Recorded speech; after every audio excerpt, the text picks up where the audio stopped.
Estamos en el capítulo cuarto, el positivismo criminológico, vimos el punto 1, la introducción, concepciones fundantes de su ideología. Luego hablamos en el punto 2, que quiero citarlo de manera textual, ¿sí? Cuando habla de los principales exponentes, que dice, perdón, principales referentes. ¿Sí? Ahora vamos al punto 3. La antropología criminal. La teoría de la evolución sustentada por Darwin dio pie para el desarrollo del paradigma evolucionista, tanto en su manifestación biológica como social, bajo el cual se desarrollaron disciplinas tales como la antropología y la criminología. Yo no sé si saben que Darwin estuvo en Argentina. Consideró que la antropología, como la criminología, tiene sus raíces en la filosofía del iluminismo, cuando gran parte del mundo ya había sido explorado y se había tenido contacto con otros pueblos de características totalmente diferentes al mundo europeo del momento, como asevera Paul Marcier.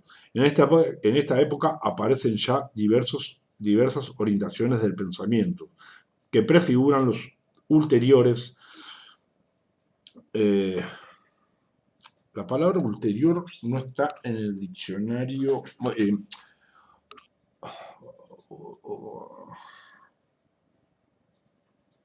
Estoy completamente seguro que no está en el diccionario de la lengua española, que es mal llamado diccionario de la Real Academia Española, toda vez que son 3 los diccionarios, si mal recuerdo. Está el diccionario de la lengua española, está el diccionario panhispánico, el diccionario panhispánico jurídico o jurídico panhispánico, y el de dudas. ¿Sí? No importa. Y ulteriormente, con ulterioridad, no encontré, pero no importa. Debates antropológicos. Puede distinguirse dos grandes corrientes. La que insiste en el relativismo social y cultural, y la que, deseosa de establecer las normas de la sociedad ideal, se refiere al salvaje, en una interpretación de la evolución humana. Este proceso culmina con la formación de un saber antropológico que se ajusta a los cánones científicos de la época y comienza a trabajar sobre un clima general de pensamiento e investigación que preparó la revolución darwiniana. La primera escuela de esta etapa científica de la antropología es el evolucionismo, tanto en su forma biológica como social. La idea central de ella es la de evolución, concepción que adquirirá carta de ciudadanía en muchos ámbitos a partir de mediados del siglo XIX. Es en este marco que Cesare Lombroso desarrolla desde un poco antes de 1876 su teoría del hombre criminal. Lombroso, quien pertenecía a la llamada Escuela de Antropología Criminal, establece, como dijimos anteriormente, el concepto del criminal atávico.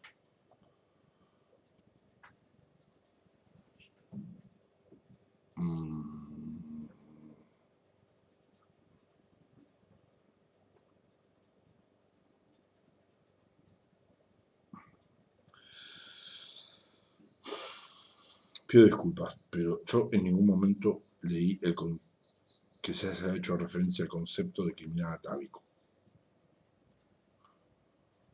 Pero bueno, según el cual el delincuente representaba una regresión a estados evolutivos anteriores, caracterizándose la conducta delincuente por ser innata. En esa línea, y teniendo en cuenta la necesidad de predecir de la ciencia, el hombre delincuente debía poder ser reconocido debido a una serie de estigmas físicos o anomalías, como por ejemplo el excesivo desarrollo del cerebro, asimetría del rostro,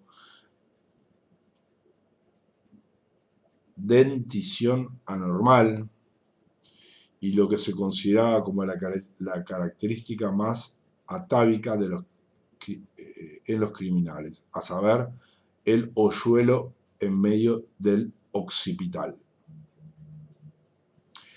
Sobre la base de sus estudios sobre las características físicas del hombre criminal, Lombroso desarrolla la tesis que explícita que este presenta, en cuanto a su conformación morfológica, ciertas similitudes con el hombre salvaje, como por ejemplo senos frontales muy pronunciados, mandíbulas voluminosas, órbitas grandes, etc.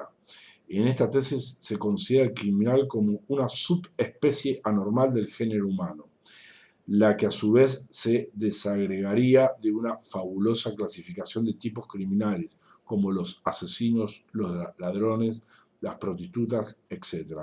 Y por supuesto que todos tenían características morfológicas comunes, pero también propias que los diferenciaban del resto. Para ello utilizó un método que básicamente se apoyaba en las siguientes premisas. A. Los sujetos delincuentes son anormales por su constitución biológica y psíquica. B. Repito, A. Los sujetos delincuentes son anormales por su constitución biológica y psíquica. B. La ciencia puede individualizar las señales que los homogeneizan en ese aspecto. Bien, los puede detectar. Y C. A fin de observar a los delincuentes, la institución de la cárcel es un lugar adecuado.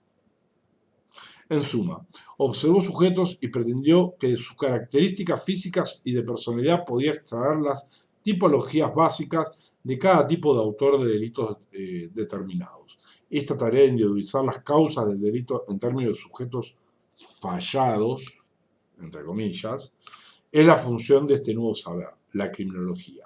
Con anterioridad y en relación a las distintas fases por las que atravesara la criminología, hicimos referencia al cambio sufrido por la misma desde una concepción unidisciplinar basada en el derecho hacia una concepción que integraba perspectivas de carácter social en lo que respecta a la interpretación del delito. Pero con el advenimiento de la teoría de Lombroso se inicia una etapa que corre paralela a la anterior, aunque de mucha más importancia, en donde se deja de lado el problema de las interpretaciones del delito con base en lo social para pasar a considerar los aspectos individuales de la conducta criminal. Como aseveran Taylor, Walter y Guiam, citando a Leader-Smith y Levin, lo que Lombroso hizo fue invertir el método de explicación habitual desde la época de Guerry y Queteletz, perdón por la pronunciación, y en lugar de sostener que las instituciones y las tradiciones determinaban la naturaleza del criminal, sostuvo que la naturaleza criminal determinaba el carácter de las instituciones y las tradiciones.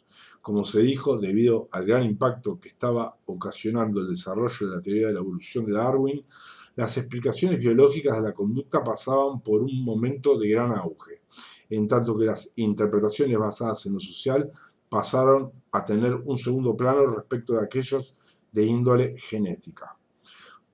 Es por esta razón que en el contexto de la criminología la influencia de Lombroso y su antropología criminal hace que se desplace la importancia de los científicos sociales en el estudio del delito en favor de la participación del médico y del psiquiatra. Dicho eso, cabe realizar aquí ciertas aclaraciones. En la historia del desarrollo de las ciencias de la conducta, el comportamiento humano se ha intentado explicar a partir de su comparación con el comportamiento de los animales. Obviamente han tenido más importancia aquellos que en la escala filogenética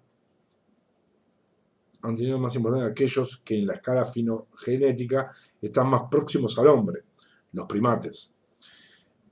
Es en este marco que se expresan dos posiciones contrapuestas en lo que respecta al comportamiento y que involucran la consideración en de factores innatos o de factores adquiridos. La disputa entre ambos tiene ya muy larga data.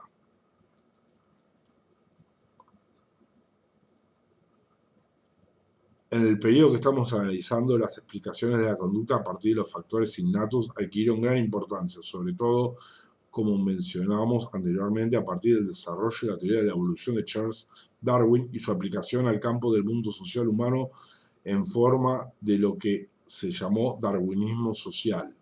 La aplicación de las ideas positivistas al campo de la conducta motivó la búsqueda de leyes generales a las cuales estaba sometido el comportamiento humano. Buscaba leyes generales, ¿sí? Como consecuencia de esto, se establecía la existencia de un determinismo del mismo.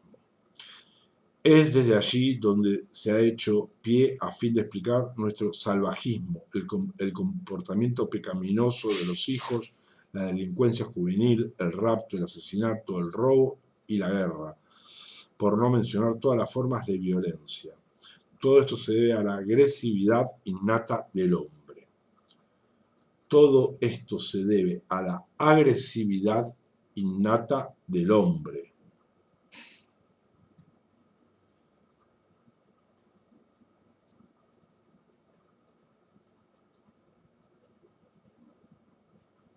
Tengo varias cosas para decir, pero solo diré una.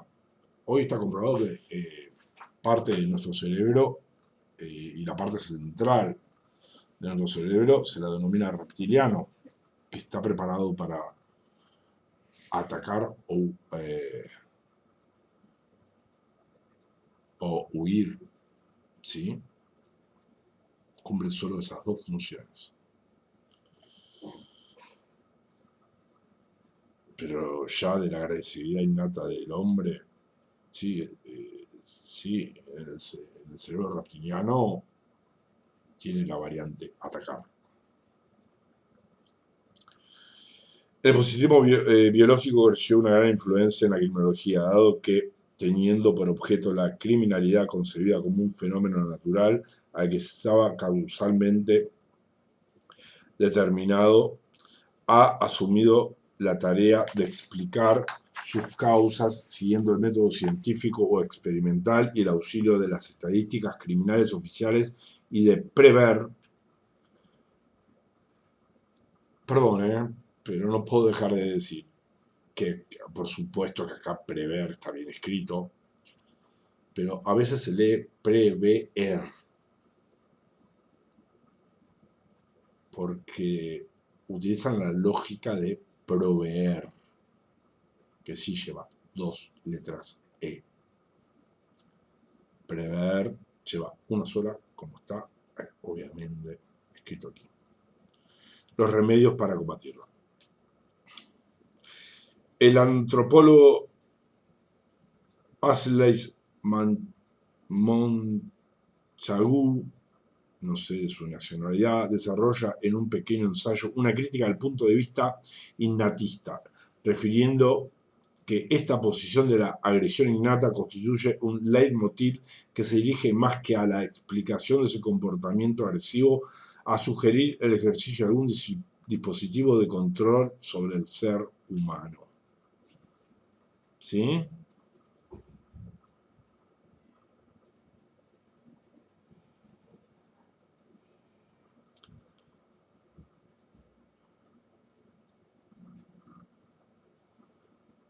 Qué elegante que son al escribir. Yo debería aprender eso. Leitmotiv y sugerir.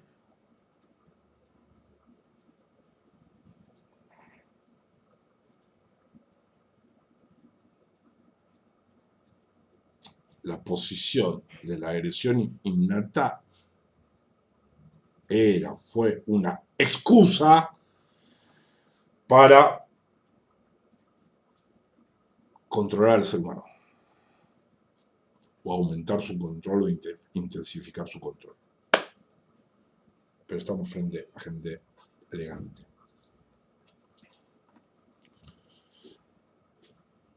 Cortamos acá, ¿sí? Porque ahora nos vamos con el discurso médico, el punto número 4. ¿Bien?